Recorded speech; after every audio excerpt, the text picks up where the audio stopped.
जय जय श्री हरिवंश।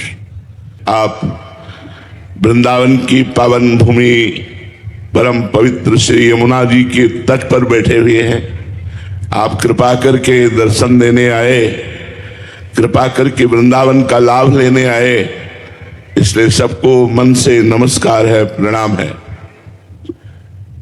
मनुष्य जन्म बड़ा दुर्लभ कहा गया है शास्त्रों में। दुर्लभो मानुषो देहो देही नाम क्षणभंगुरः तत्रापि दुर्लभम मन्येत वैकुंठ प्रिय दर्शनम।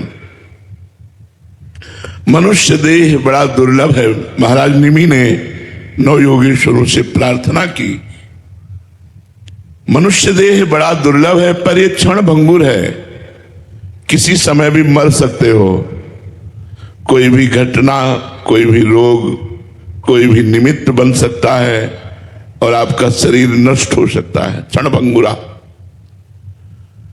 इस दुर्लभ देह की दुर्लभता है। तत्रापि दुर्लभम मन्येत वैकुंठ प्रिय दर्शनम। भगवान श्री हरि के प्रेम करने वाले प्रेमी संतों का दर्शन दुर्लभ है। ये बात महाराज जी मैंने कही। संतों के दर्शन से क्या लाभ मिलता है? पहले तो गोस्वामी जी ने कहा, संत दरस जिम पातक टरई। दूसरी बात कही, संत संग अपवर्ग कर कामी भव कर पंथ। दो बात कही। जिनकी संतों पर भगवत बुद्धि है उनको यह लाभ मिलेगा कि उनका जन्म मरण मिट जाएगा। संत संग अपवर्ग कर, अपवर्ग माने मोक्ष। और जिनकी साधारण श्रद्धा है उनके पाप नष्ट हो जाएंगे। संत दरस जिम पातक टरई। इसलिए तत्रापि दुर्लभम मन्येत वैकुंठ प्रिय दर्शनम। भगवान श्री हरि के प्रेमी जनों का दर्शन प्राप्त होना, उनका संभाषण प्राप्त होना। अब मनुष्य जन्म की दुर्लभता को हम सार्थक कैसे करें? हमारा मनुष्य जन्म लेना सार्थक हो गया कैसे? तो गोकर्ण जी ने अपने पिता को उपदेश किया, धर्मम भजस्व सततम त्यज लोक धर्मान सेवन सदा साधु पुरुषं जहि काम तृष्णाम अन्यस्य दोष गुण चिंतन मासु त्यक्त्वा सेवा कथा रसमहो नितराम पिबत्वम। सदैव धर्म का भजन करना चाहिए। भजन माने होता सेवन, सेवन माने धर्म को धारण करना चाहिए। हमारा शास्त्र क्या कहता है, हमें मनुष्य जन्म लेकर कैसे आचरण करने चाहिए, ये जब ज्ञान होता है तब धर्म का पालन होता है। धर्म किसे कहते हैं? जिसे शास्त्र और संत आदेश करते हैं करो, उसे धर्म कहते हैं। अधर्म किसे कहते हैं? जिसे शास्त्र और संत कहते हैं ना करो, उसे अधर्म कहते हैं। तो धर्मम भजस्व सततम। सततम माने निरंतर धर्म से रहना चाहिए। तो धर्म तो बहुत है। पत्नी का धर्म है पति की आज्ञा का पालन करना, पुत्र का धर्म है माता पिता की सेवा करना, पिता का धर्म है पुत्र आदि की सेवा। तो क्या इससे भगवत प्राप्ति हो जाएगी? तो बोले नहीं। इस धर्म का फल है भागवत धर्म को धारण करना। धर्मम भजस्व सततम त्यज लोक धर्मान। इन लोक धर्मों का त्याग करके भागवत धर्म का पालन करो। बोले भागवत धर्म क्या है? मन से, वचन से, अहंकार से, इंद्रियों से, अनेक जन्मों के स्वभाववश जो जो कर्म बने वो भगवान को अर्पित कर दिए जाएं, भगवान के लिए किए जाएं और भगवान का नाम जप किया जाए। बोले तो बड़ा कठिन है। तो बोले संतों का संग करो। धर्मम भजस्व सततम त्यज लोक धर्मान सेवन सदा साधु पुरुषं। लोक धर्म का त्याग करके भागवत धर्म में चलना ये बड़ा कठिन है। लेकिन इस कठिनता की पूर्ति जो संत समागम करते रहते हैं उनको हो जाती है। उनमें इतना आत्मबल आ जाता है कि वो संसार का मोह त्याग करके, अज्ञान त्याग करके भगवत धर्म में चलने लगते हैं। संतों का सेवन करें। तो आगे लिखा कि संतों का सेवन करने में सावधानी क्या रखनी है? बोले जय काम तृष्णाम। ये कामना और तृष्णा, तृष्णा कहते हैं भोगे हुए विषय को पुनः भोगने की इच्छा, और कामना कहते हैं सुने हुए देखे हुए भोगों को भोगने की इच्छा। जब तक कामना लेकर संतों के पास जाओगे, तृष्णा भोगे हुए भोगों को पुनः भोगने की इच्छा लेकर के जाओगे, तब तक भगवत प्राप्ति में बड़ी बाधा है, क्योंकि कामना की पूर्ति हो जाएगी और आपका मन भगवान से हट जाएगा, भगवान में नहीं लगेगा।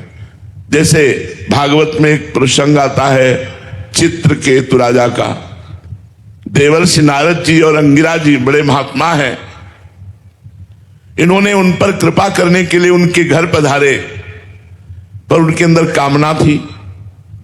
उन्होंने अपनी कामना रखी कि मुझे पुत्र की प्राप्ति हो। आए थे भगवत प्राप्ति कराने, लेकिन जब पुत्र की प्राप्ति की बात कही तो देवर्षि नारद जी अंगिरा जी ने कहा ठीक है, तथास्तु ऐसा ही हो, पुत्र होगा, पर तुम्हें हर्ष और शोक की प्राप्ति होगी। वो इस बात को नहीं समझ पाए।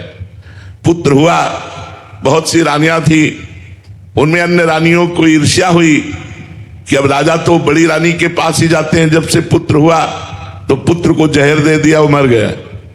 हर्ष और शोक, पैदा हुआ तो हर्ष, मरा तो शोक। जब वो व्याकुल थे तब फिर देवर्षि नारद जी और अंगिरा जी आए और उनकी व्याकुलता को दूर करने के लिए उस जीवात्मा को बुलाया और कहा देखो तुम्हारे माता पिता बड़े दुखी हो रहे हैं। उस जीवात्मा ने कहा कौन किसका माता पिता? कई बार ये हमारा पुत्र बन चुका है, कई बार कौन क्या बन चुका है, हमारा इससे कोई संबंध नहीं।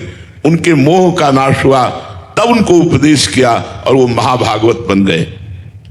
तो जो भागवत धर्म है वो संतों के संग से प्राप्त होता है, पर संत संग का लाभ तभी मिल पाता है जब अन्य कामना और तृष्णा का त्याग हो जाए। तो कहा धर्मम भजस्व सततम त्यज लोक धर्मान सेवन सदा साधु पुरुषन जय काम तृष्णाम अन्यस्य दोष गुण चिंतन मासु त्यक्त्वा। दूसरे के गुण दोषों का चिंतन करना त्याग देना चाहिए। यदि साधना में परिपक्वता लानी है, यदि अपने पुण्य बचाने हैं, तो कभी किसी की निंदा ना करे, किसी का दोष दर्शन ना करे। और गुण भी मायाकृत हैं, इसलिए हम गुणों से प्रभावित नहीं होते। सुनो तात मायाकृत गुण दोष अनेक, गुण या उभय न देखी देखी सो अविवेक। ये गुण दोष में संसार रचा हुआ है, इसमें हम सब में भगवान को देखने की चेष्टा करें, गुण दोष की नहीं। तो बोले इतनी सामर्थ्य कैसे आएगी कि हम किसी के गुण ना देखें, किसी के दोष ना देखें? बोले सेवा कथा रसम हो नितराम पिबत्वम। सबको ठाकुर सेवा विराजमान करनी चाहिए, सबके घरों में ठाकुर जी होने चाहिए। ये कलयुग है, ऐसे उपदेशों को मत सुनो कि मूर्ति पूजा मत करो, ये मत करो, वो मत करो। ये सब कलयुग भगवान का तांडव है जो भगवान की आराधना में विघ्न डालते हैं। सबके घर में ठाकुर होने चाहिए, चाहे छोटे से ठाकुर विराजमान करो, उनको विराजमान करके स्नान कराना, वस्त्र धारण कराना, सुंदर सुंदर भोग लगा करके पवाना। अगर ऐसा करोगे तो निश्चित आपके पाप नष्ट हो जाएंगे, भगवत प्राप्ति होगी। क्योंकि भागवत कहती सेवा कथा रसम हो नितराम पिबत्वम। ठाकुर जी की अष्टयाम सेवा करो, नहीं कर पाते तो 2-3 याम की सेवा करो। और कथा रोज भगवान की चर्चा सुननी चाहिए, इसके लिए कोई समस्या नहीं है। मोबाइल है, आप किसी भी संत भगवान की चर्चा सर्च करके सुन सकते हैं। तो सेवा कथा रसम हो नितराम पिबत्वम, ठाकुर जी की सेवा हो और भगवान की कथा सुनने को मिले और रोज नाम जप करने को। नाम जप का नियम ले लो। कलयुग भगवान की कृपा से काउंटर चल गया है। तुम्हें तुलसी की माला लेकर जपने में यदि सुविधा नहीं लग रही है तो काउंटर रख लो, राधा राधा राधा राधा। जो नाम तुम्हें प्रिय हो वो खूब नाम जप करो, या जो गुरु जी ने दिया है खूब नाम जप करो, इसी से तुम्हारा मंगल होगा। गुरु पूजा केवल वस्तुओं से नहीं होती, गुरु को तुम्हारा मन चाहिए। सच्ची मानिए, हम हृदय से कह रहे हैं, हमें तुमसे कुछ नहीं चाहिए, कोई सांसारिक वस्तु नहीं चाहिए, हमें तुम्हारा मन चाहिए। यदि तुम हमारी बात मान जाओ और मन से राधा राधा राधा वल्लभ श्री हरिवंश, राधा वल्लभ श्री हरिवंश रटो, गुरु पूजा हो गई। ये करना चाहिए, बाह्य वस्तुओं से भी पूजा। फल पुष्पत्रम पुष्पम फलम तोयम ये में भक्ता प्रेक्षति, गीता जी में लिखा है। पत्र पुष्प फल तो जो कुछ है वो गुरु के चरणों में समर्पित करके ये भी पूजा की जाती है, लेकिन सर्वोपम पूजा है गुरु को मन दे देना। इसलिए मन से नाम जप करो, तन से सांसारिक कर्तव्य कर्म का पालन करते हुए उसे कृष्णार्पणम मस्तु करो, उस कर्म को भगवान को समर्पित करो और रोज प्रार्थना करो, हे श्री जी हमारी बुद्धि शुद्ध रहे, हमसे ऐसे आचरण बने जो कभी भी अब हम आपसे विमुख ना होने पावे, आपका चिंतन बनता रहे। यही जीवन का परम लाभ है। खूब नाम जप करो, कोई नशा मत करो, कोई गंदे आचरण मत करो। श्री राधा वल्लभ लाल की।